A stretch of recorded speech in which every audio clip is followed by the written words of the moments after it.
Vale. Eh, bueno, bienvenidos a la sesión 8 del curso.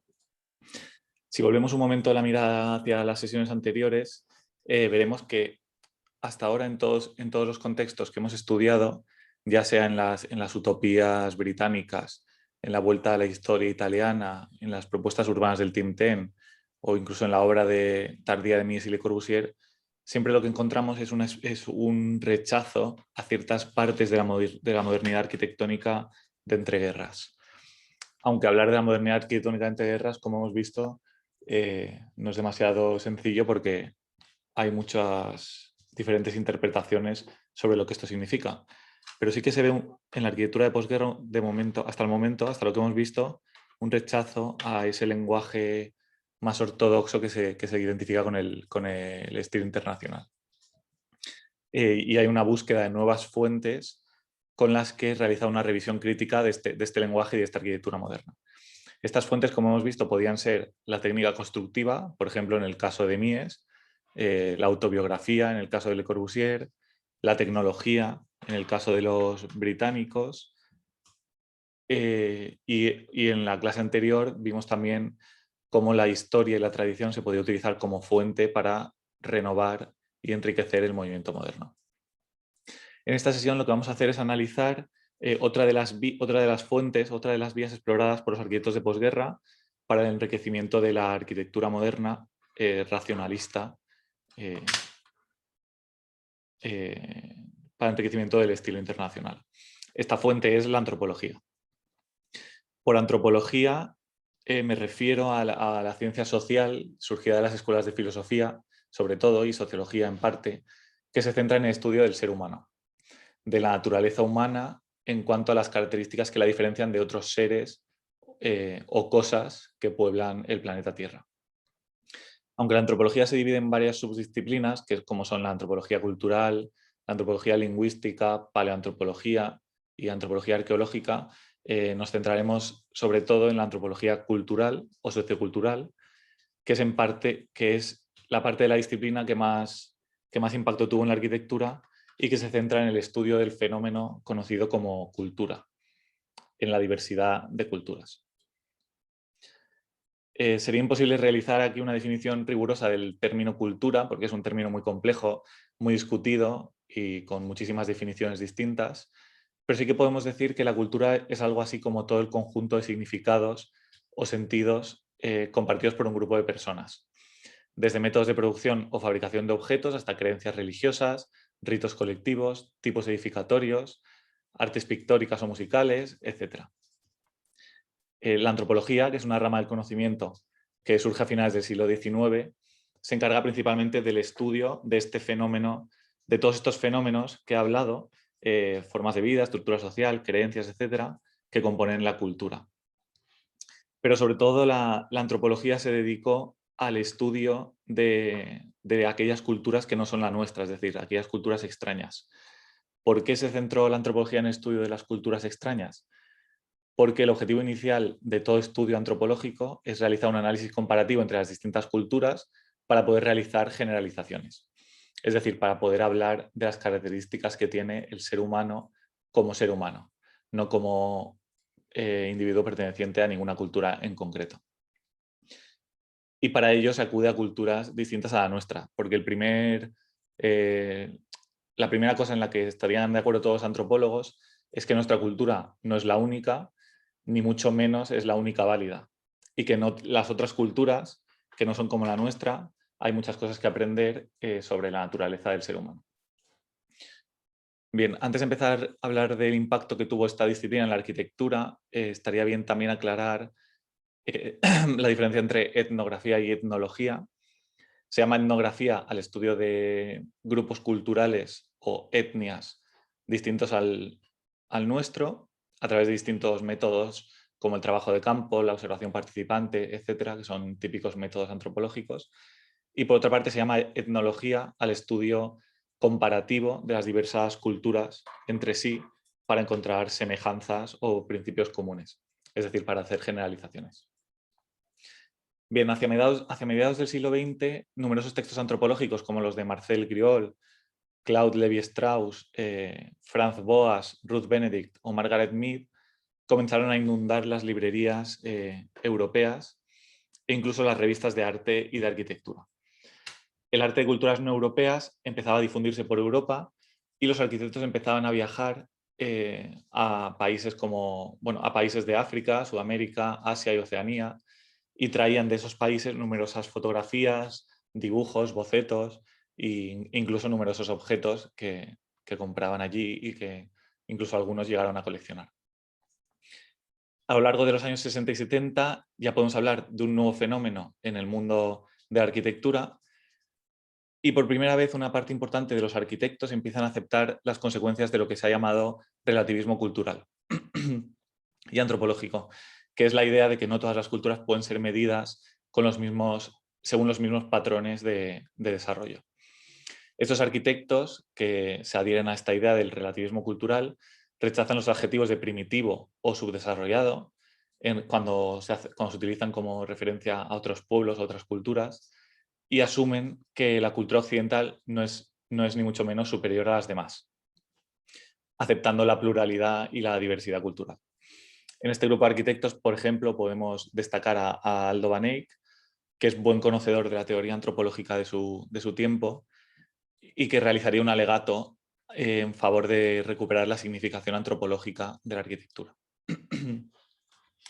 En el campo del urbanismo y la arquitectura se empiezan a buscar soluciones alternativas a los criterios culturales, económicos y tecnológicos occidentales. Soluciones que sean más adecuadas al contexto social y a cada lugar, sin imponer modelos ideales. Lo que se hace es se busca una recuperación del sentido común que podía hallarse en estas construcciones anónimas de todos los pueblos a lo largo del mundo. Hemos hablado mucho ya en las clases anteriores de este interés de la arquitectura de posguerra por este individuo común frente al individuo idealizado o universal de antes de la guerra. Y eso también se refleja aquí en el interés por la antropología. Por ejemplo, el antropólogo Levi Strauss demuestra cómo las culturas de Sudamérica han mantenido una relación armónica entre la arquitectura y el ser humano, de forma que el entorno construido queda integrado las construcciones quedan integradas en el entorno y sometidas a necesidades comunes. En opinión de este antropólogo, la relación armónica entre el ser humano y el medio ha sido rota por el movimiento moderno o por la pretensión racionalista de crear nuevas ciudades desde cero, como las defendidas por los diversos tratados del movimiento moderno. Otros autores también importantes de la época, como por ejemplo Joseph Rigwert, que está a medio camino entre la arquitectura y la antropología, son muy importantes para comprender a esta generación de arquitectos de posguerra, porque, por ejemplo, en el caso de Rigwert, en su libro muy famoso, La idea de una ciudad, The Idea of a Town, Rigwert analiza el papel de los rituales, de los símbolos y de la cosmología a la hora de trazar las ciudades romanas, etruscas, griegas, etc. Además, también en esta época surgían movimientos de transformación global como el ecologismo y el anticapitalismo, que lo que hacían era perseguir nuevas alternativas al modo de vida moderno, por así decirlo, que estuvieran basadas en otras posibles maneras de vivir. En todo caso, para ordenar un poco esta sesión, lo que voy a hacer es explorar lo que yo considero que son las dos formas en que la antropología, como ciencia social, tuvo un importante impacto en la teoría y la producción arquitectónica. Por una parte, hablaremos de algunos arquitectos, de 3 arquitectos, que acudieron a los textos antropológicos y en especial a los análisis etnográficos de otras culturas para hallar una fuente de inspiración con la que enriquecer su comprensión del mundo y con ello sus arquitecturas. Estos 3 arquitectos de los que hablaremos son Bernard Rudowski, Aldo Van Eyck y Jörn Utzon, y veremos cómo se inspiran en las culturas no occidentales para enriquecer su lenguaje arquitectónico. Por otra parte, hablaremos también del impacto de la etnografía como un método de análisis de los grupos humanos, que lo que provocó es que abrió la posibilidad de entender la arquitectura más bien como un resultado terminado, como un edificio, entenderla como un proceso en el que no solo está el arquitecto y el edificio, sino que los habitantes también participan como agentes en la construcción de sus propias casas. Estos son uno de los primeros ejemplos de lo que ahora se conoce como arquitectura participativa o arquitectura de participación, hasta el límite de algunos arquitectos que incluso defendían una arquitectura sin arquitectos. La creación de un entorno urbano como obra de arte colectiva realizada entre todos. Mencionaremos aquí en esta segunda parte de la clase los textos y las obras de Christopher Alexander, John Turner y Houbraken, el holandés Houbraken. Estos dos enfoques pueden parecer distantes a primera vista, pero en realidad son aspectos de un mismo fenómeno, ya que aquellos arquitectos que están inspirados por culturas no occidentales a través de textos antropológicos, o a través de sus viajes, como es el caso de Rudowski o Van Eyck, suelen ser también muy sensibles al papel de las personas o al papel del habitante en el proceso de proyecto.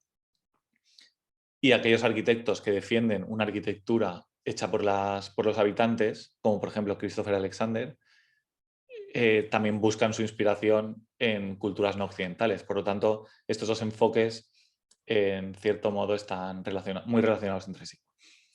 Bien, empecemos con los primeros, que son aquellos que utilizan las culturas extrañas como inspiración.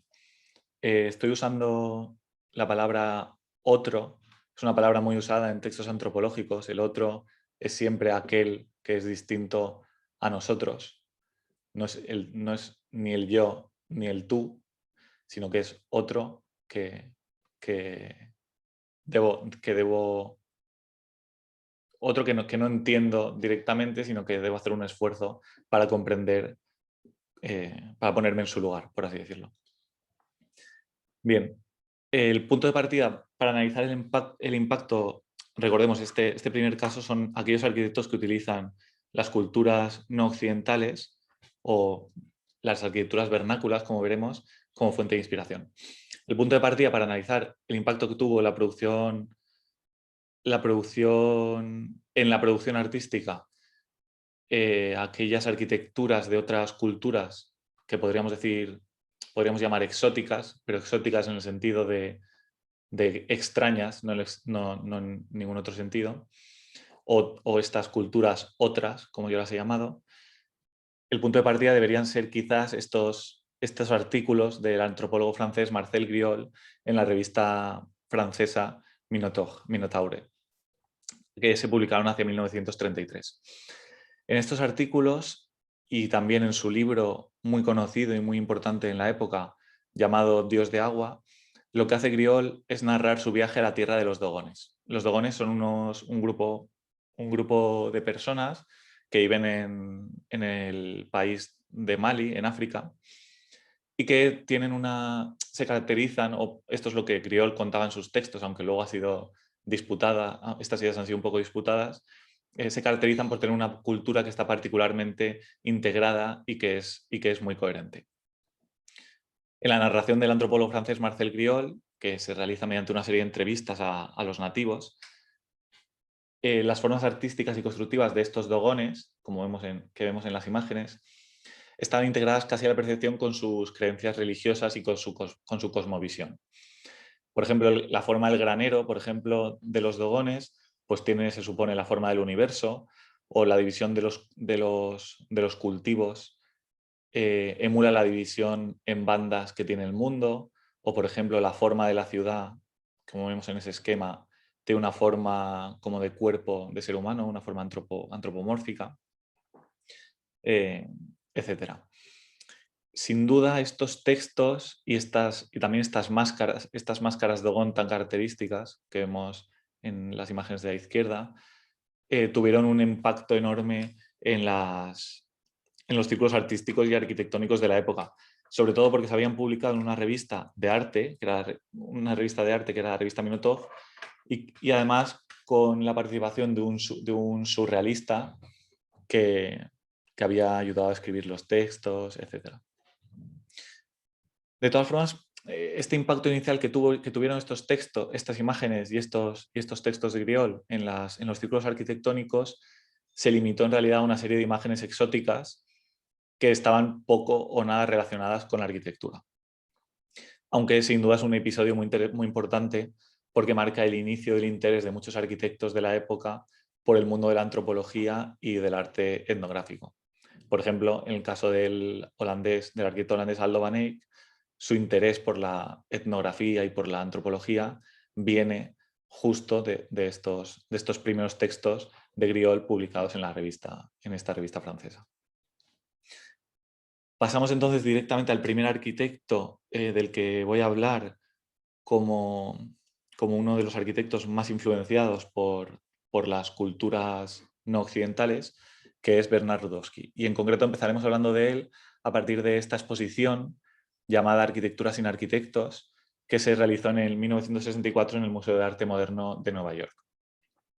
Esta exposición lo que hacía era demostrar con ayuda de fotografías que la arquitectura de los arquitectos del movimiento moderno o de la arquitectura de los arquitectos europeos era incapaz de producir la belleza, el sentido común, la adecuación y la capacidad de permanencia que tenían las arquitecturas populares o anónimas de las diversas culturas alrededor del mundo.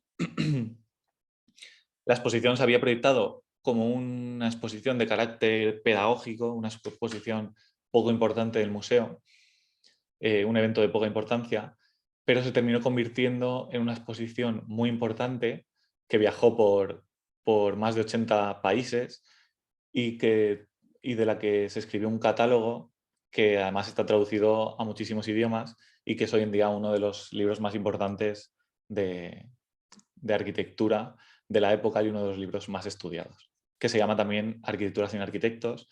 Está publicado en castellano, seguro que en la biblioteca de la universidad lo tenéis, os recomiendo mirarlo porque es un libro muy, muy interesante. Vale.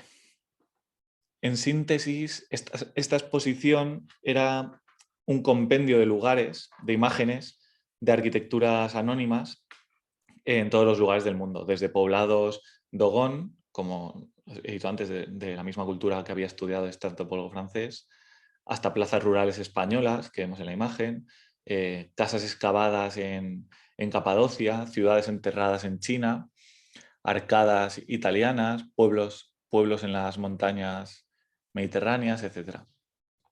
Lo que hace Rudowski en su exposición y en su catálogo es simplemente conectar estos paisajes entre sí de una manera visual a través de las fotografías. Al ponerlos unos junto a otros, aunque están en lugares tan alejados del mundo, lo que hace Rudowski es señalarnos las profundas semejanzas que existen entre todas estas construcciones de las diversas culturas.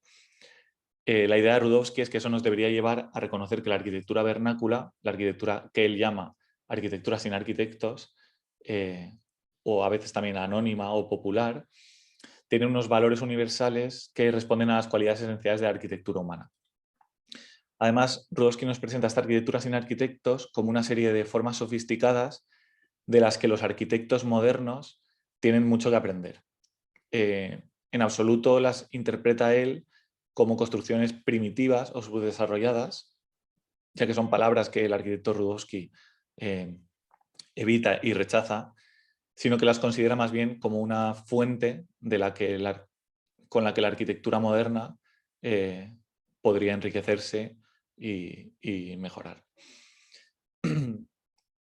En cierto modo, también estas arquitecturas populares o arquitecturas sin arquitectos son también una crítica implícita a la arquitectura de la modernidad, que para Rudowski no es lo suficientemente adecuada para las necesidades del ser humano. Y esta crítica a la modernidad provocó una reacción muy fuerte del American Institute of Architects, que censuraron la exposición de Rudowski, esta exposición de arquitectura sin arquitectos, y que incluso solicitaron la cancelación.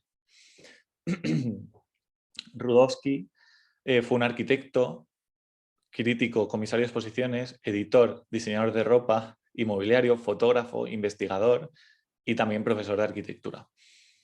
Es un arquitecto, bueno, es todas estas cosas, no, pero no es demasiado conocido, sobre todo es conocido por esta exposición de arquitectura sin arquitectos, pero en realidad su figura se perfila como la de un creador de enorme actualidad porque reivindica, es uno de los primeros que reivindica la economía, inteligencia y sostenibilidad de estas arquitecturas anónimas del mundo.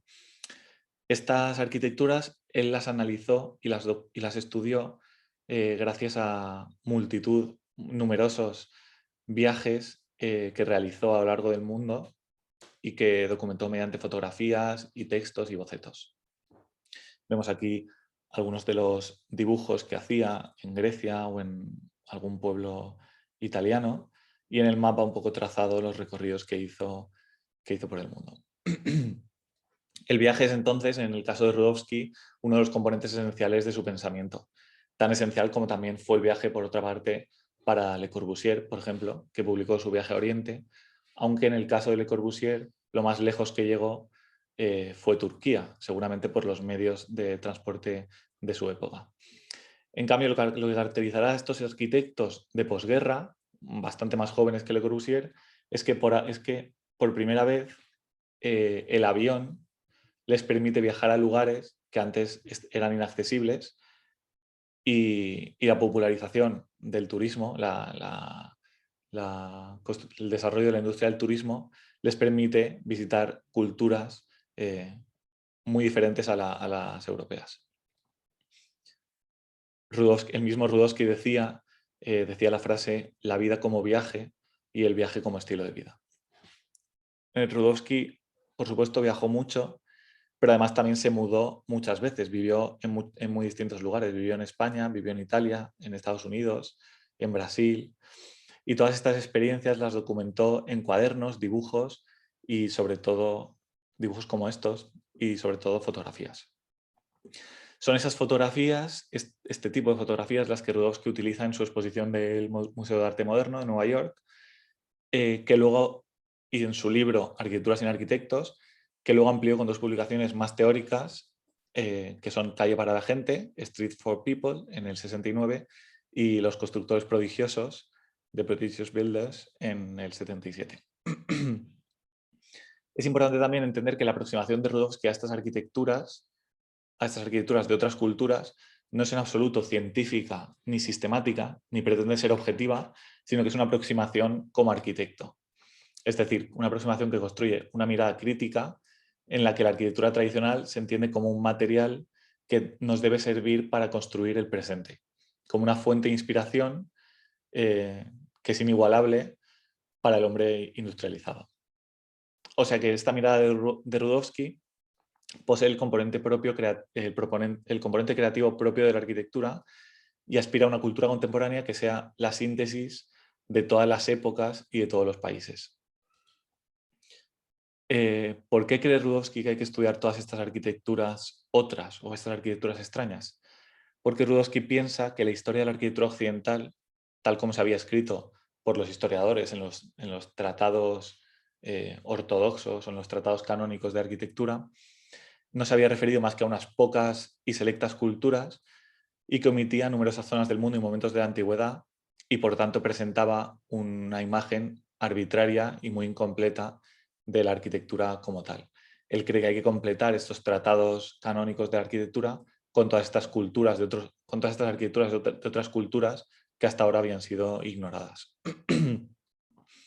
Los textos y las fotografías de Rudowski nos introducen en un mundo no familiar de arquitectura sin autor. Arquitectura que él llama vernácula, anónima, espontánea, indígena, rural, etc. En sus propias palabras, sus exposiciones nos pueden ayudar a librarnos de nuestro estrecho panorama de arquitectura oficial y comercial, ya que hasta el momento esta arquitectura exótica se hallaba escondida en las páginas de revistas geográficas y antropológicas. Así que la exposición Arquitectura sin arquitectos, muy importante para la época y con un gran impacto, lo que quiere es ser un punto de partida para afrontar nuestros prejuicios arquitectónicos, porque Rudowski piensa que hay mucho que aprender de la arquitectura antes de que se convirtiese en un arte de expertos. Bien, cierro esta descripción de la importante exposición de Rudowski con una cita, una cita de su propia introducción al libro. Hay una buena dosis de ironía en el hecho de que para evitar el deterioro físico y mental, los habitantes de las ciudades escapemos lejos de nuestras moradas tecnológicamente equipadas hacia otros ambientes más primitivos, una cabaña, una tienda de campaña, una aldea de montaña, etc. a pesar de nuestro supuesto gusto por el confort mecánico, nuestras posibilidades para encontrar reposo se basan principalmente en su ausencia.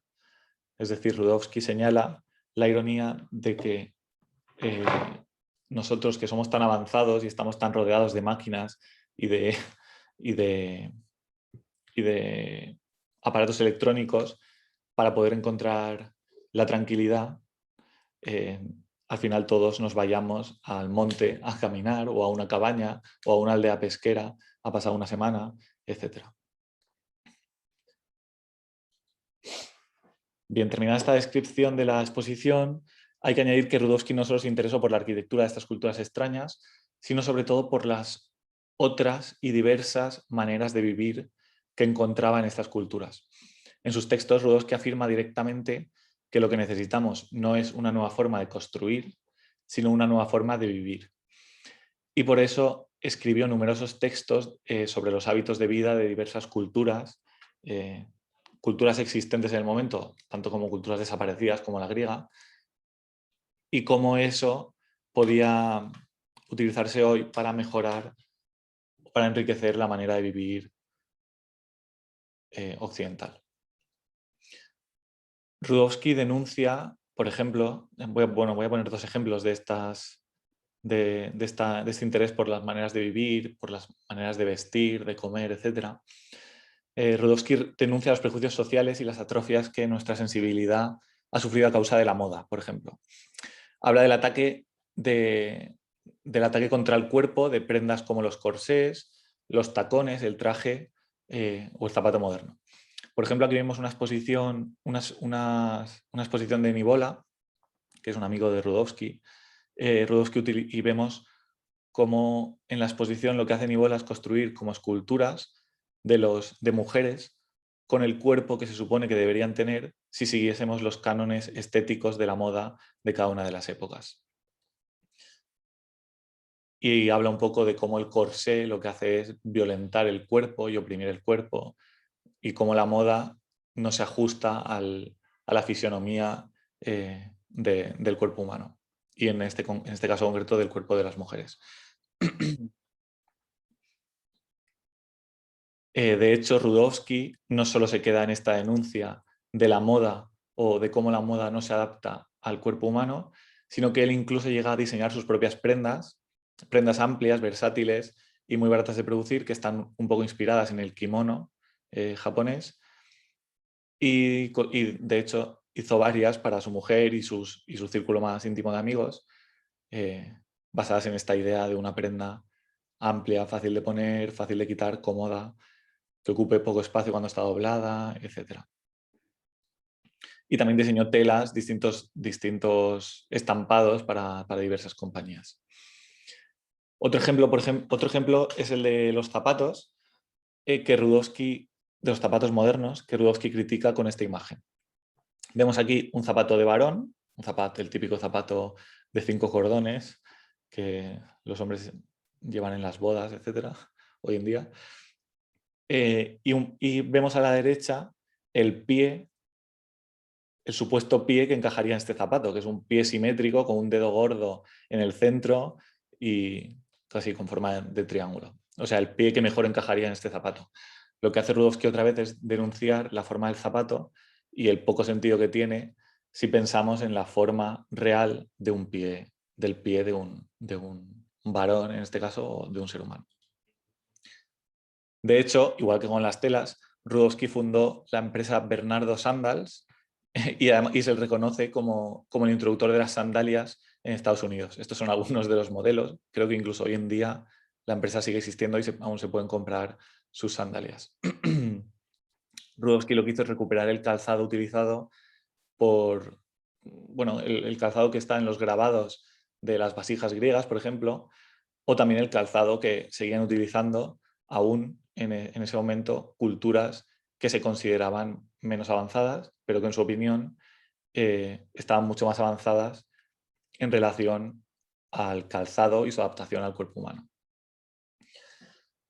Os explico estas cosas de la moda, de los zapatos, los vestidos, etcétera, porque Rudovsky también proyectó varias casas y otros proyectos de arquitectura Y para entender sus plantas y sus alzados, o sea, para entender su arquitectura, es necesario partir de todos esos elementos que para el arquitecto componen una vida sana y digna.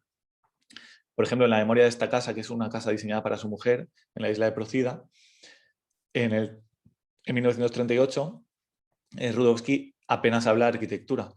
Más bien lo que hace es detallar o explicar en su texto cómo las personas deben lavarse, cómo deben cocinar, cómo deben comer, cuál es la mejor forma de dormir y de descansar, o la mejor forma de almacenar objetos, etc. Y la casa que proyecta es simplemente el marco que responde a estas necesidades. Estas necesidades que a su vez han sido extraídas de las culturas, de las diversas culturas humanas, de las mitologías y de las maneras de vivir de pueblos que eran considerados primitivos, pero con su opinión, como he dicho varias veces, son más avanzados que el occidental en muchos aspectos. Por eso Rudowski también representa la casa con estos dibujos, en el que se reconocen todas las acciones que dan sentido a los espacios, y en el que incluso se ven como las mitologías del lugar, los libros más importantes, como por ejemplo la Odisea. En este dibujo de la isla en el centro del mundo, pues vemos acontecimientos o eventos que ocurren en la Odisea, vemos el barco de Ulises, etc. Por supuesto, esta no es la única obra de Rudowski. De hecho, esa casa que os he enseñado antes no se construyó, pero sí que construyó muchas casas, como por ejemplo la casa en Positano en el 37, a la izquierda, o la Casa Oro en Nápoles en el 35, a la derecha, que es un proyecto muy interesante que está situado contra una ladera, como una especie de muro de contención, y que hoy en día aún es de los pocos proyectos que quedan de Rudowski conservados. También estas dos casas en Brasil, la primera, la Casa Frontini, con su preciosa chimenea en el patio, que hace que el patio se transforme en una verdadera habitación sin techo, y la Casa Arnstein, también en Brasil, que tiene un interesantísimo concatenado de espacios exteriores alrededor de la casa. Los tengo aquí, los tenéis ahí marcados con distintos colores. Vemos que estas obras son de antes de la guerra, y en ese sentido no podríamos decir que Bernard Rudowski es un arquitecto de posguerra, pero en realidad su exposición Arquitectura sin arquitectos, que es a partir de lo que se hace conocido, sí que es una exposición del 64, es decir, de después de la guerra, y por tanto su impacto y su conocimiento pertenece a la época de posguerra. Por último, también señalar esta casa, la casa en Frigiliana, en Málaga, que es su propia casa, la casa de Rudowski, construida entre el 69 y el 71, que es, como vemos, una obra muy espartana, pero a la vez sensual, donde Rudowski reivindica los valores de la arquitectura tradicional, la economía de lo local, etcétera, mediante una arquitectura sencilla de volúmenes y patios. Esta casa en Frigiliana es una crítica integral al espacio doméstico contemporáneo.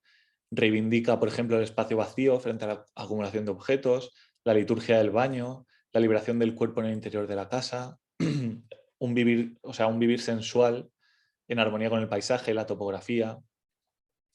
Y estos son un poco dos ejemplos de cómo las salas, por ejemplo, las salas exteriores de la casa, en la parte de la izquierda, se inspiran en los dibujos orientales, con esas telas donde cuando estaban dentro los Rudowski se quitaban la ropa y se quedaban a tomar el sol más o menos protegido de las vistas, de las miradas.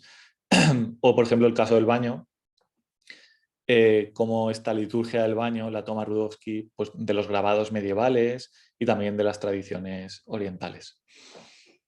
En definitiva, esta casa de Rudowski hace referencia a la arquitectura de otras culturas, pero también a la vez no solo a la arquitectura de otras culturas, sino a esas otras maneras de vivir que están contenidas en esas arquitecturas. Y por tanto utiliza las culturas no occidentales, como las he llamado, como fuente de inspiración. Esta imagen creo que es bonita porque es de la casa de Rudowski en Málaga. Presenta bien este interés por la arquitectura, con el banco y el suelo, pero también por otros modos de vida que podemos ver en las prendas, por una manera concreta de comer, porque eran vegetarianos, no sé, una preocupación por la comida, los muebles como muy sencillos. Es decir, presenta a la vez todas las cuestiones que caracterizan el pensamiento de Rudowski. Bien, pasemos ahora a otro arquitecto que sin duda también encontró en la diversidad de las culturas una importante fuente de inspiración. Igual que Rudowski, Aldo Van Eyck creía que cada cultura, el marco particular en el que están contenidas la suma de todas sus aspiraciones y soluciones creativas, constituye un caso especial. Occidente para Van Eyck es solo un caso especial dentro de una multitud de otros casos especiales. Van Eyck creía que todo lo que el ser humano ha pensado, hecho y construido, la suma total de la experiencia humana de todas las culturas, no solo de la nuestra, debe estar contenida en el presente. Y por eso defiende que es el momento de absorber y reexperimentar todas las soluciones encontradas por otras culturas por el interés que tienen en términos de validez humana. Quizá la mejor síntesis de la actitud de Van Eyck ante la arquitectura y ante la diversidad cultural es este diagrama conocido como los círculos de Waterloo. Y en ellos vemos que Van Eyck propone una arquitectura que sea síntesis, en el círculo de la izquierda, una arquitectura que sea síntesis de tres dimensiones diversas, distintas. Por un lado tenemos una planta del Partenón que representa para Van Eyck el pensamiento clásico, o sea, un orden que descansa sobre sí mismo, que es válido siempre que tratemos con el objeto singular. Por otra parte tenemos una contracomposición del pintor, del artista Theo van Doesburg, del artista holandés, del neoplasticismo, que para Van Eyck representa la pluralidad y la relatividad, lo que él llama la armonía en movimiento, es decir, el pensamiento moderno. O sea que por ahora tenemos el pensamiento clásico y el pensamiento moderno. Y por último, Van Eyck incluye también la planta de un poblado de Nuevo México, que representa para él lo que llama lo vernáculo del corazón.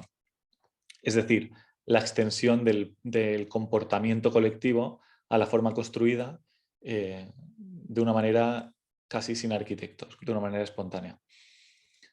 Para Van Eyck, esta última dimensión, la dimensión del vernáculo, ha sido capaz de desenvolverse en entornos muy duros y agresivos, como el desierto, por ejemplo, y además lo ha logrado proponiendo formas construidas que son muy satisfactorias para las multitudes que viven allí en comunidad.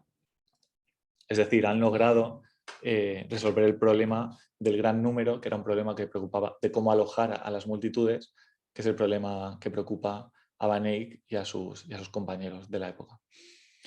En resumen, Van Eyck cree que da igual si nos fijamos en una ciudad de Inglaterra, una casa japonesa, etrusca, samoana, veneciana o de Luisiana, en un templo birmano o helénico, en una basílica cristiana o en una catedral gótica o en un edificio de Brunelleschi, Borromini, Sullivan o Le Corbusier. Da igual si nos fijamos en una de estas cosas, porque al final, para Van Eyck de lo que se trata es de lo que estas cosas nos pueden transmitir en términos de significado humano, en términos de cualidades esenciales del espacio y de la arquitectura. Pues Van Eyck cree que en todas las épocas y en todos los lugares se encontraron soluciones adecuadas por y para personas que eran esencialmente como somos nosotros.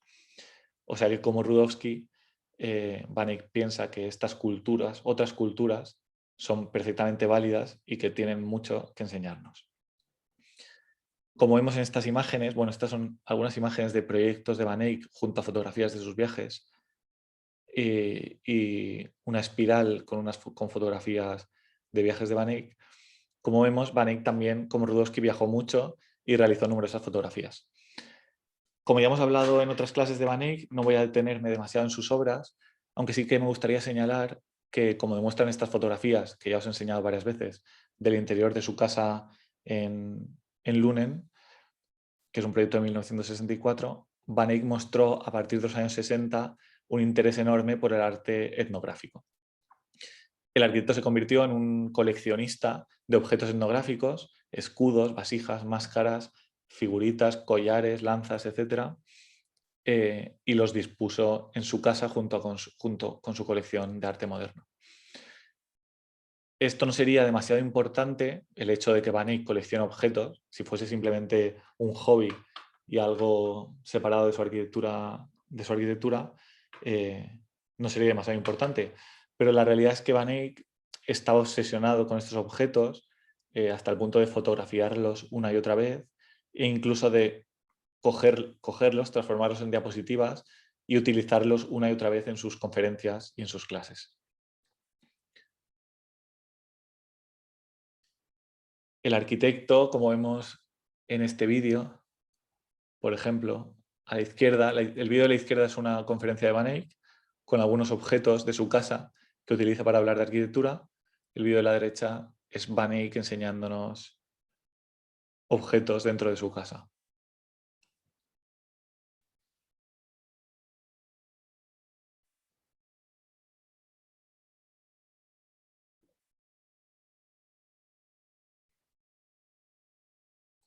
Vemos a Van Eyck cogiendo objetos de su biblioteca, hablando sobre ellos, etc. Bien, el arquitecto nos describe algunos de estos objetos, los cambios que encuentra en las composiciones, en los ejes de simetría, la relación entre la forma y el fondo, la mezcla de centralidad y adición, etc.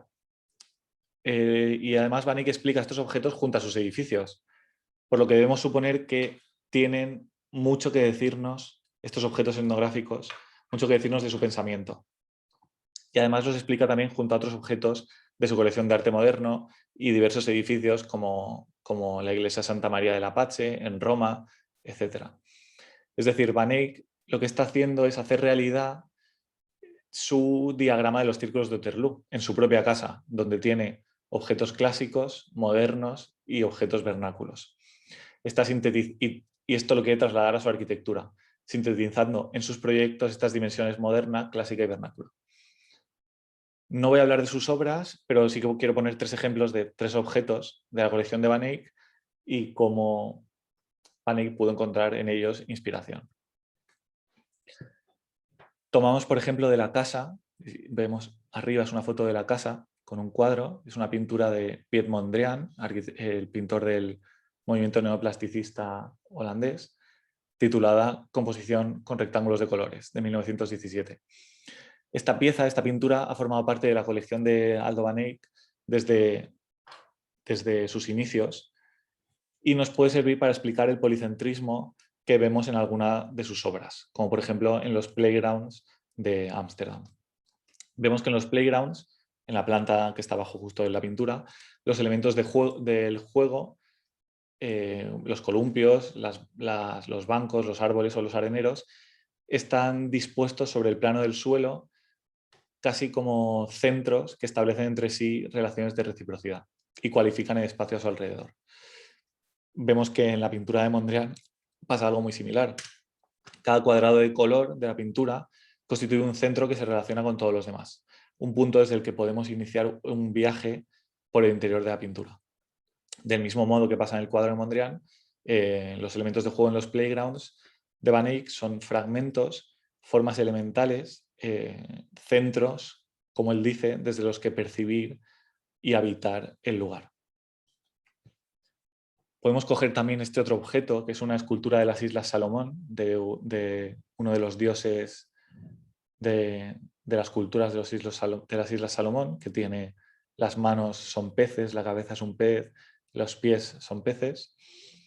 Y en esta figura, Van Eyck lo que encuentra, y es lo que cuentan en las conferencias, es un valor, el mismo valor entre el fondo y la forma.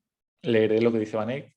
Dice Van Eyck: tendemos a pensar en una forma activa y colocarla en un fondo pasivo, o suponer un fondo inexistente. Pero en esta figura, el fondo es tan activo como la forma. Si nos fijamos en la figura, los huecos que quedan donde se ve la pared de detrás son formas casi tan activas, es decir, tan presentes como las propias formas de la escultura. Esta misma idea podemos encontrarla, yo creo, con total claridad en la equivalencia del interior y el exterior, por ejemplo, de este proyecto de Van Eyck, de la planta que tenéis a la izquierda, que es el orfanato de Ámsterdam, proyectado en el 59. En los espacios interiores y exteriores del orfanato están articulados de forma que podemos ver una equivalencia entre lo construido y lo libre. Es decir, en el orfanato, y yo creo que se ve muy claro en esta pista aérea y en la planta, tanto el exterior como el interior son lugares con la misma importancia desde los que se vive y se percibe el proyecto. Es decir, el fondo y la forma tienen un poco la misma, son igual de activos, igual que en esta figura de las Islas Salomón. Por último, si nos fijamos en este escudo de Nueva Guinea, que está en la segunda planta de la vivienda, veremos otra cuestión que Vanik utiliza mucho en sus proyectos. Vanik utiliza este escudo como un ejemplo de la relación entre lo vertical y lo horizontal. Explica lo siguiente. El número 3 es un número vertical y el número 4 es un número lineal, seriado y horizontal, hasta que descubres los intervalos. Entonces el 3, que tiene 2 espacios, se abre y adquiere horizontalidad. Y el 4, que tiene 3 espacios, revela su centro y adquiere verticalidad.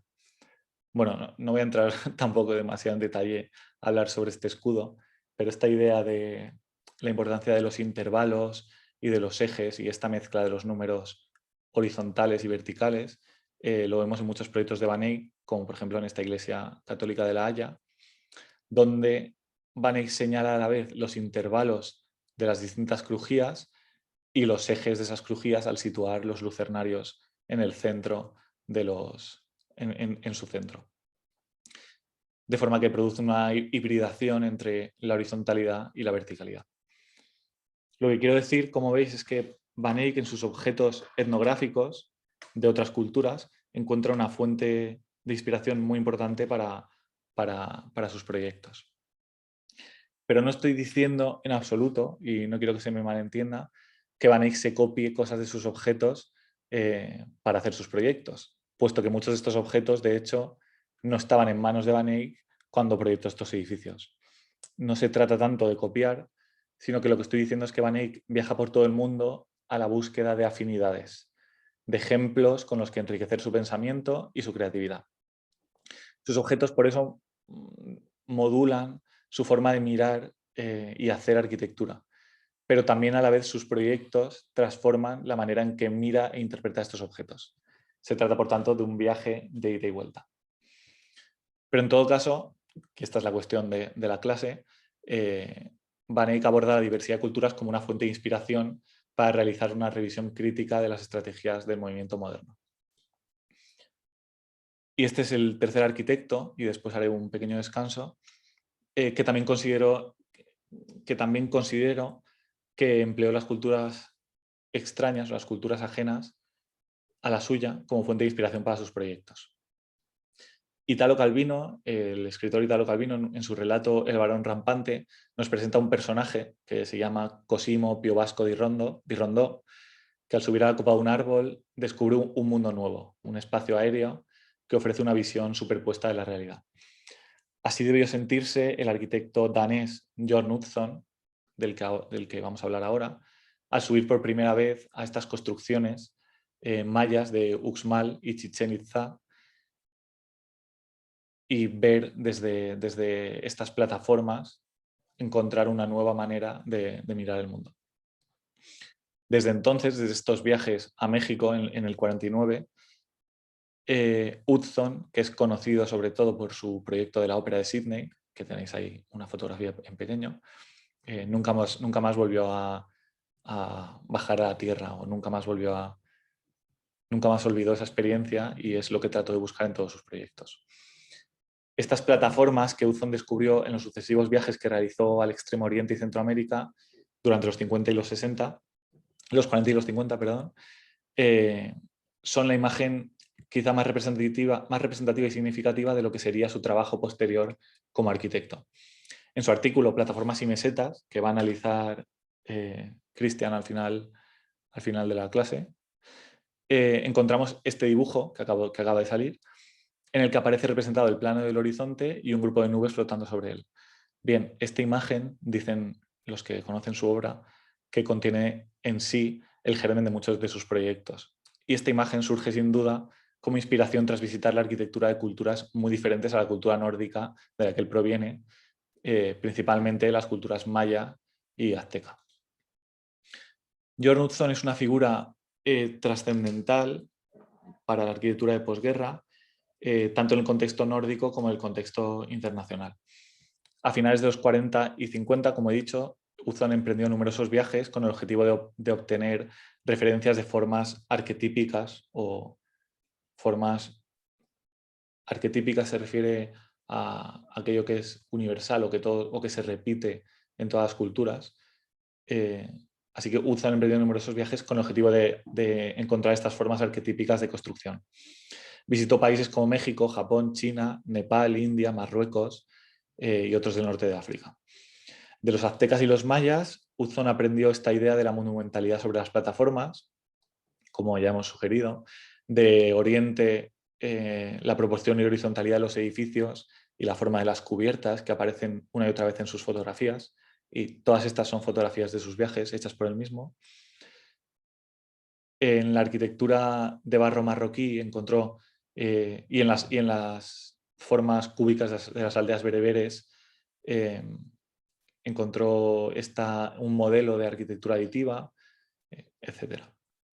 Y en esta fotografía de Irán, por ejemplo, ahora podemos discutir si tiene algo que ver con el proyecto que se va a analizar después de clase, esta idea de una cubierta interior como curva y con estas formas. O sea que de estas diversas culturas vernáculas, Utzon tomó diversos sistemas de agregación, tratamiento de las cubiertas, relaciones entre la casa y la ciudad, soluciones de patios, etc. En Utzon vemos entonces mezclada o hibridada la arquitectura de Álvar Aalto, que la arquitectura nórdica, que seguramente el más conocida por su formación en la cultura nórdica, junto con el sentido común, la belleza y la capacidad de permanencia de las arquitecturas vernáculas sin arquitecto. Como en todos los arquitectos que estamos viendo hoy, se trata de un intento de atender a las exigencias de la vida moderna, de la industrialización y la normalización, sin sacrificar a una expresividad que para estos tres arquitectos que hemos visto era necesaria para satisfacer las funciones y deseos humanos. Quizá la primera obra que podemos mostrar de Utzon es este proyecto muy, muy interesante, las casas Kingo Houses, construidas entre el 55 y el 60.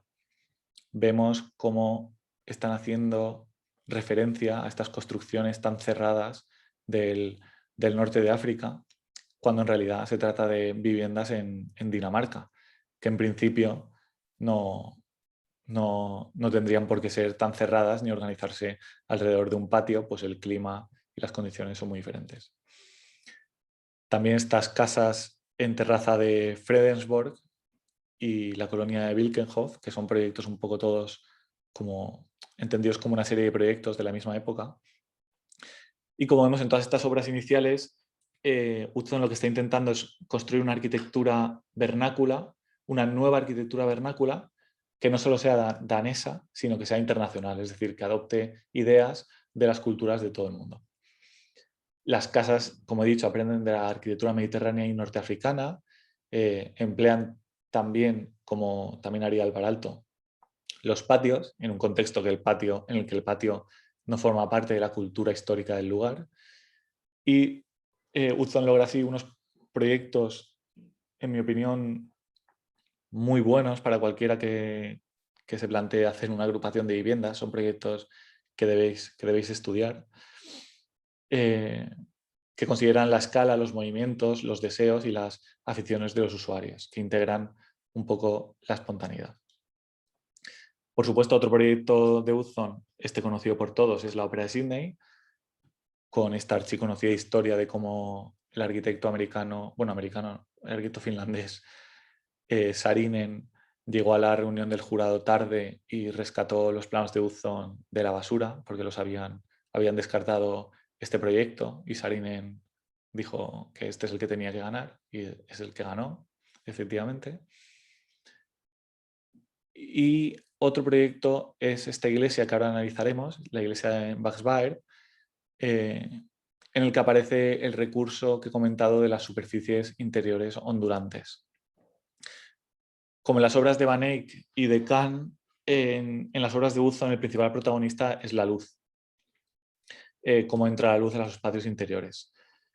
Esta iglesia tiene un exterior liso, simple y cúbico, que recuerda un poco a las construcciones agrícolas vernáculas danesas de la zona, y tiene un interior curvo y cálido.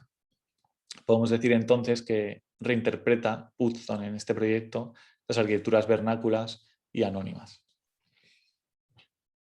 Y también, por último, habría que mencionar esta casa en Portopetro, en Mallorca, conocida como Can Lis, construida entre el 71 y el 72, que tiene clarísimas referencias, que es la casa del arquitecto, donde vivió el arquitecto, bueno, donde veraneaba el arquitecto, y que tiene clarísimas referencias a las ruinas de las culturas antiguas o a los templos egipcios, griegos,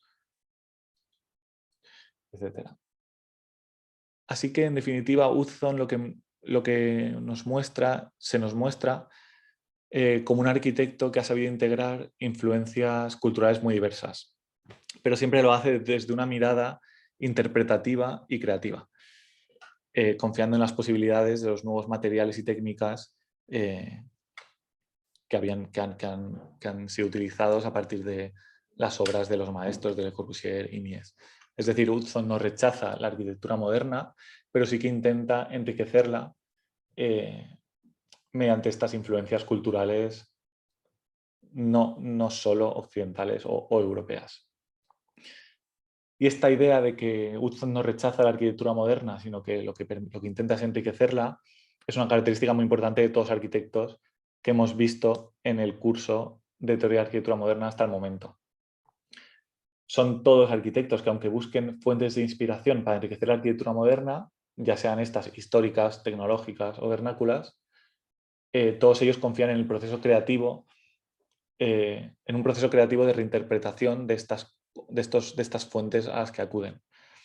Es decir, no copian directamente formas o símbolos de estas arquitecturas, sino que las reelaboran y las incorporan a su cuerpo de experiencias ya previo.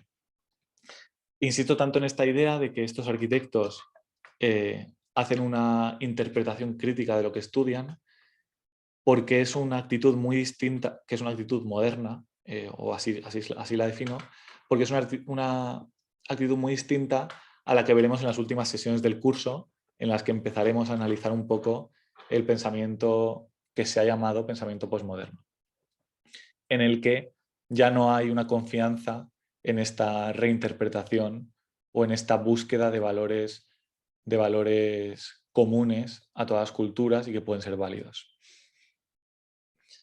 Profe, ¿Sí? pero estos arquitectos ya están entrando como a lo postmoderno al ver como de fuente de inspiración otras culturas. Bueno, eso es lo que estoy intentando explicar. Bueno, a estos arquitectos no se les considera aún posmodernos porque ellos, al interpretar estas otras culturas, no copian, por ejemplo, una columna griega o no copian un relieve que encuentran en una aldea africana, sino que lo que realizan es una reinterpretación, es decir, miran intentan entender los valores universales contenidos en la arquitectura griega o en la arquitectura norteafricana, para ellos utilizarlos también, pero sin copiar directamente formas o elementos simbólicos. Y el postmodernismo es una copia. Y el posmodernismo, como veremos en las próximas sesiones, lo que hace es perder la confianza en esta idea de que hay un valor universal al que puedo llegar estudiando otras culturas. Y simplemente creen que todo vale, y como todo vale, pues puedo copiar lo que me interese en cada momento para mis proyectos. Esto es Okay. no sé si se ha entendido, ¿no? Sí, lo entendí. Esto es un poco una simplificación bastante burda, pero yo creo que así se entiende un poco la diferencia. Por ejemplo, el otro día, no sé si os acordáis del edificio este de Moretti, el edificio Girasole, del que hablé al final de la clase. Y este edificio, por ejemplo, Eisenman, que es un arquitecto posterior, lo considera el primer edificio posmoderno. ¿Por qué lo considera el primer edificio posmoderno? Porque, en su opinión, en el edificio de Moretti, las referencias históricas no se reinterpretan y se utilizan conforme a una sola idea detrás del proyecto que ordena todo, sino que son más bien recursos lingüísticos, como si fuesen como si en un texto se usa una metáfora, por ejemplo. Son recursos lingüísticos que Moretti utiliza y que pone encima de su edificio casi como símbolos aleatorios, sin que haya una coherencia de todos los elementos entre sí. O sea, por ejemplo, en este proyecto de Hudson que vemos aquí detrás, es obvio que Hudson está inspirándose en culturas, en arquitecturas no europeas, porque es obvio cuando vemos las imágenes, pero detrás del proyecto sigue habiendo una sola idea, que es esta idea que tiene siempre él de construir una plataforma y sobre esa plataforma poner unas formas desde las que mirar el horizonte. O sea, hay una sola idea de proyecto que ordena todas las decisiones del mismo proyecto. Y esto es lo que Eisenman dice que no ocurre en la arquitectura posmoderna, en la que no hay una sola idea de proyecto, sino que hay como una acumulación de fragmentos tomados de otros lugares. Esto es más o menos el asunto. Y es en este sentido que estos arquitectos de los que estoy hablando hoy los consideramos arquitectos modernos y no posmodernos. Vale, volviendo, y ya por último, si volvemos otra vez a estos proyectos de Hudson, vemos siempre en todos sus proyectos lo que acabo de decir, esta polaridad entre un plano horizontal, una plataforma sobre la que te levantas y luego también esta ligereza de lo que se coloca encima, que es sobre todo en la ópera de Sydney, esta ligereza de las nubes que se colocan sobre la plataforma. La plataforma para Hudson es un mecanismo para fundar un lugar, es como preparar un suelo sobre el que se establece, sobre el que después se construye la obra. Por eso Hudson piensa siempre, y en sus dibujos se ve siempre, que le da mucha importancia a la sección, mucha más importancia que a la planta en sus proyectos. Estos son dibujos un poco de distintos proyectos de Hudson, donde siempre vemos esta idea del plano horizontal y la cubierta ligera sobre él. Terminamos con estos dos croquis para la iglesia de Baxbaer. Vemos en ellos cómo la mirada se pierde un poco en el infinito, una profundidad tan solo al alcance de los dioses y comparable a aquella que Hudson experimentó al subir a las plataformas de las construcciones mayas de Uxmal y Chichén Itzá. Un punto de vista que hasta entonces no se había experimentado. Si las ponemos estos bocetos junto a este dibujo inicial, aquel primer dibujo de la meseta y las nubes sobre el horizonte, vemos que todo queda aclarado, ¿no? que está un poco volviendo siempre en un proyecto del 76, volviendo a ese viaje de los años 50 a México.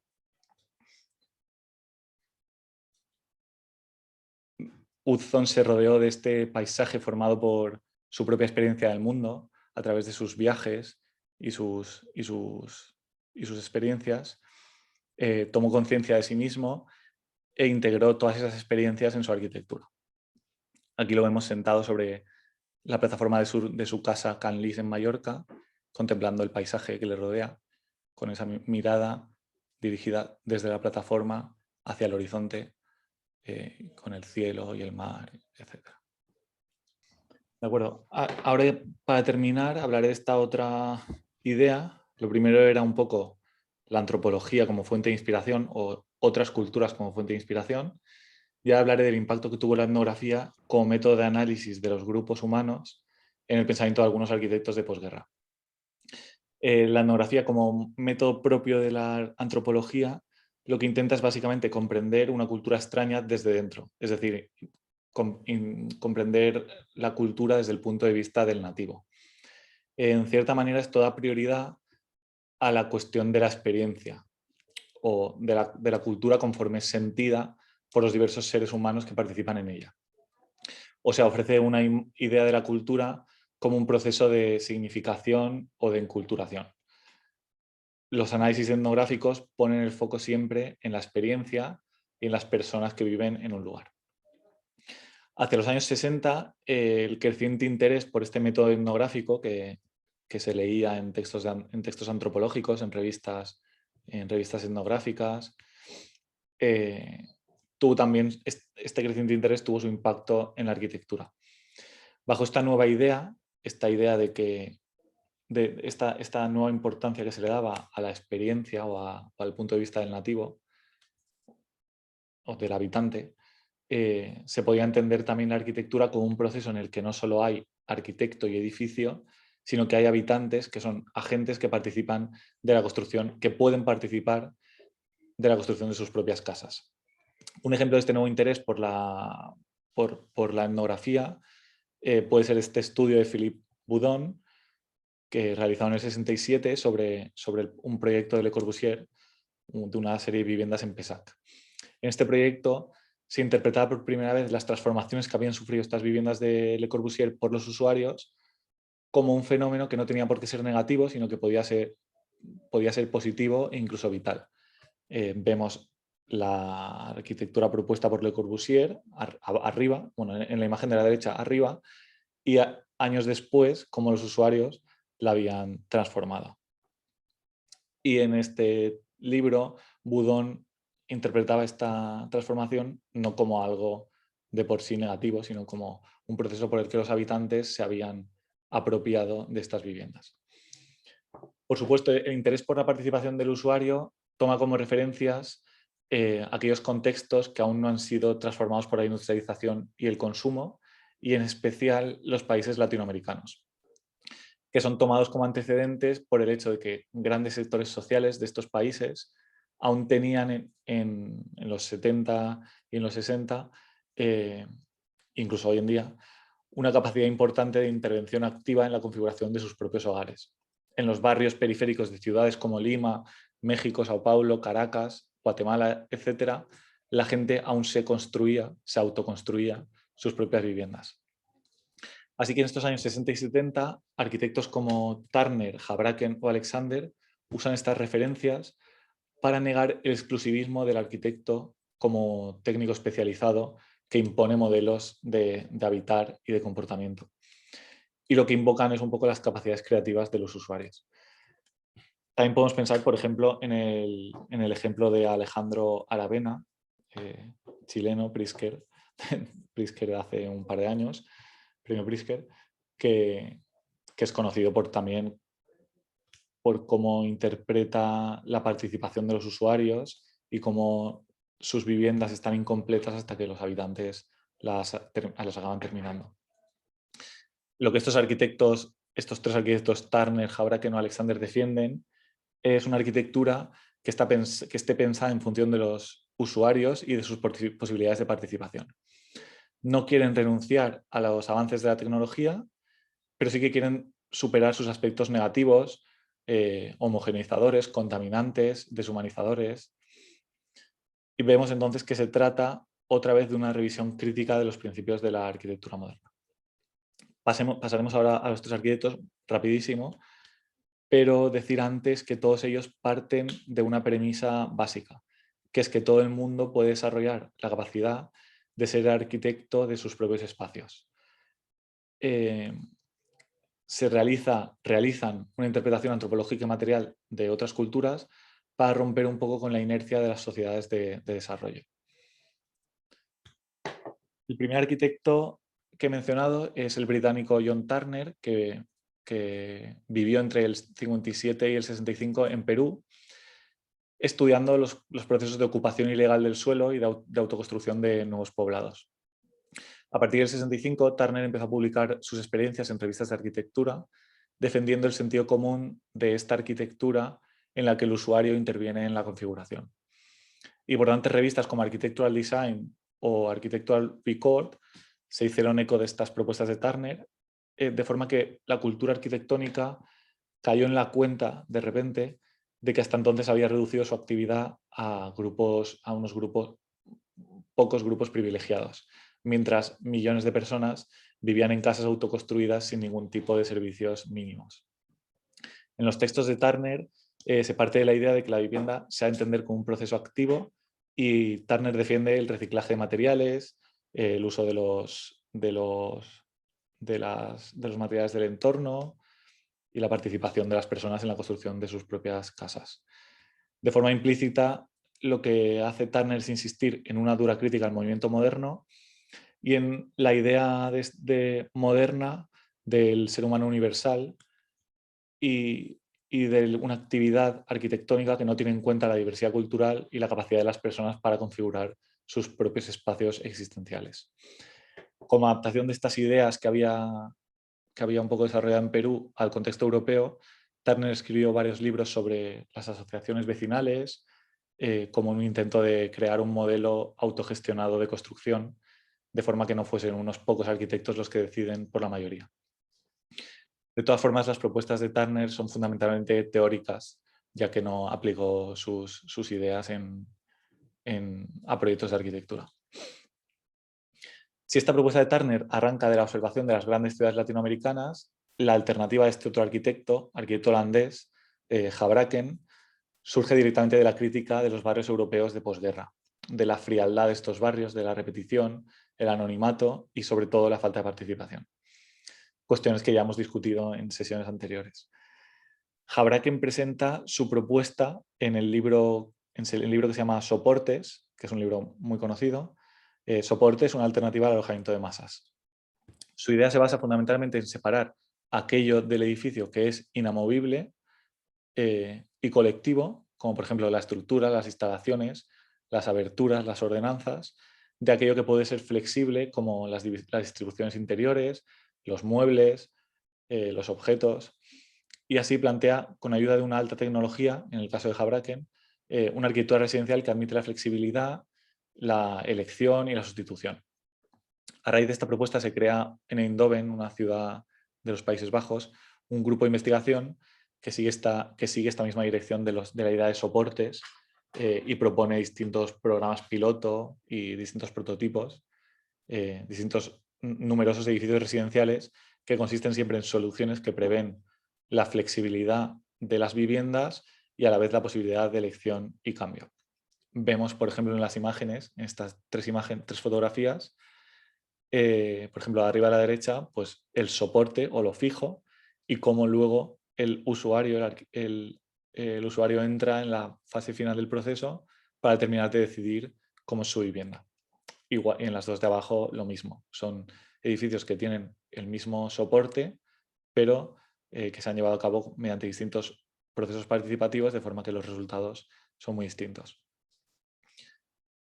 Vemos que estas propuestas no están demasiado lejos de las de algunos arquitectos del Team 10 como Candilis, si os acordáis de aquella clase. Y por último, quizá en esta idea de la participación del usuario o de arquitectura sin arquitectos, la propuesta que ha tenido mayor repercusión o trascendencia es la del arquitecto Christopher Alexander. Las investigaciones de Alexander culminaron en un sistema de composición arquitectónica que se llamó Lenguaje de Patrones, y es un libro que publicó en el 77, un lenguaje de patrones.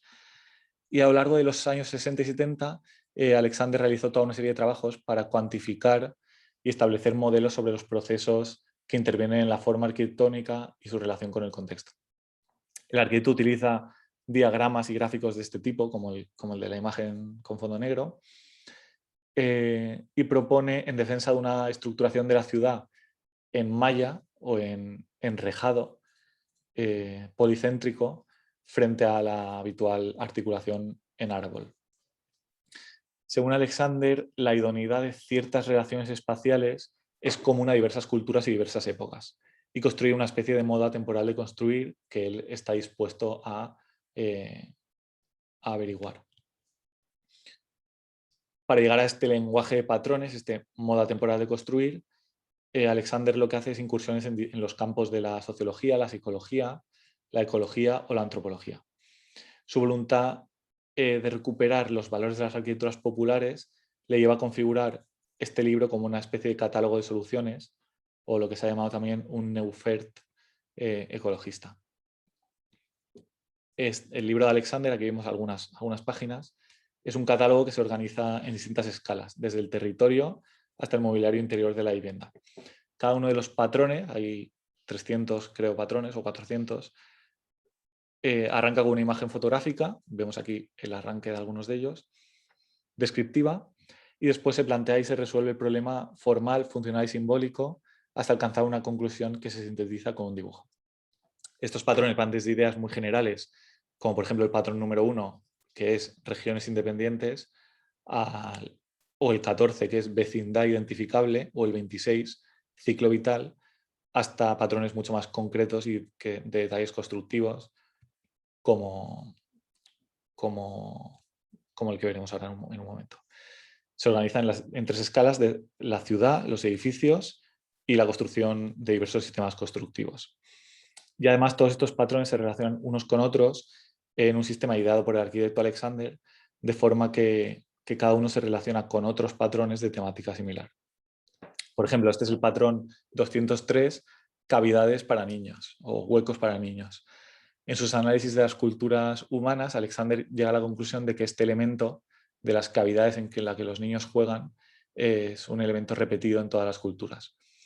Entonces, este patrón en el libro se presenta como una fotografía, se explora un poco la idea de esta idea de la cavidad para niños, lo que es, y finalmente se sintetiza con un dibujo. Y al final se proponen unas relaciones que puede tener con otros patrones, como por ejemplo el patrón de regrosamiento de las paredes exteriores, que es el patrón número, no llego a verlo, 111, parece, puesto que si regruesas las paredes exteriores, pues puedes llegar a conseguir una cavidad para los niños. Este lenguaje de patrones es un sistema, al fin y al cabo, que el propio Christopher Alexander intentó aplicar en sus propios proyectos, mediante el cual, en teoría, o esta era su idea, cualquiera se podría construir su propia casa, como una suma de patrones que, como están relacionados entre sí, eliges un patrón y vas llegando a los demás. Intentó, por ejemplo, aquí hay 2 proyectos de Alexander. Uno es la aplicación de este método de lenguaje de patrones a su proyecto para el concurso de Previ en Lima, en el 66, donde las viviendas crecen conforme avanza el tiempo y las necesidades de los usuarios van evolucionando. Y el de la derecha es el caso del Café Linz en Viena. La idea de Alexander es diseñar la arquitectura como una suma de partes que están basadas en la sensación de los habitantes, en la atmósfera que se desea lograr. Patrones de habitar que son universales, en su opinión, ya que son comunes a todas las culturas. Patrones como, por ejemplo, conversar junto a la chimenea, comer bajo la sombra, lugar-ventana, jardín en la azotea, etc. Pero la realidad es que si vemos un poco el resultado, el sistema de Christopher Alexander fragmenta en exceso el proceso de diseño y tiene una difícil articulación, que adquiere un peligroso lenguaje casi un poco antimoderno, podríamos decir. Podríamos decir un poco también respondiendo a la pregunta anterior, que es quizás ya se inicia un camino hacia una idea más posmoderna de la arquitectura, puesto que Alexander ya sí que utiliza distintos fragmentos más tomados directamente sin que haya una coherencia fuerte en el propio proyecto. O sea, lo que hace es reunir patrones un poco de procedencia excesivamente heterogénea y por eso sus edificios carecen de esta idea motor que otorga coherencia a todas las decisiones. Y por eso podemos decir que no son estrictamente modernos.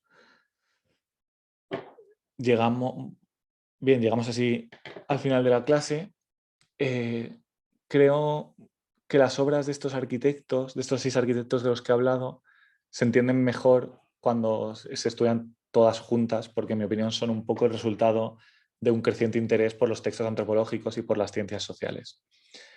Es cierto que no es lo mismo emplear la diversidad cultural como fuente de inspiración, como hacen Van Eyck o Utzon, que hacer una crítica a la responsabilidad del arquitecto con respecto a los habitantes, como hacen estos arquitectos de los que acabo de hablar ahora. Pero en muchos casos estas 2 posiciones están emborronadas y se mezclan, ya que provienen un poco de esta misma interés etnográfico y por tanto no están tan distanciadas como puede parecer. Pero bien, lo que caracteriza a la mayoría de estos arquitectos es una sensibilidad especial hacia las actividades y las necesidades de los seres humanos concretos y reales que habitan el planeta Tierra. Y se trata, como en toda arquitectura de posguerra, de una crítica a los principios más universalizantes de la arquitectura moderna. Un enriquecimiento del lenguaje o una integración de cosas que van más allá del estrecho marco del pensamiento europeo en sí. Así que creo que poco a poco vamos un poco entendiendo estas ideas de lo que es la arquitectura de posguerra, van quedando quizás un poco más claras.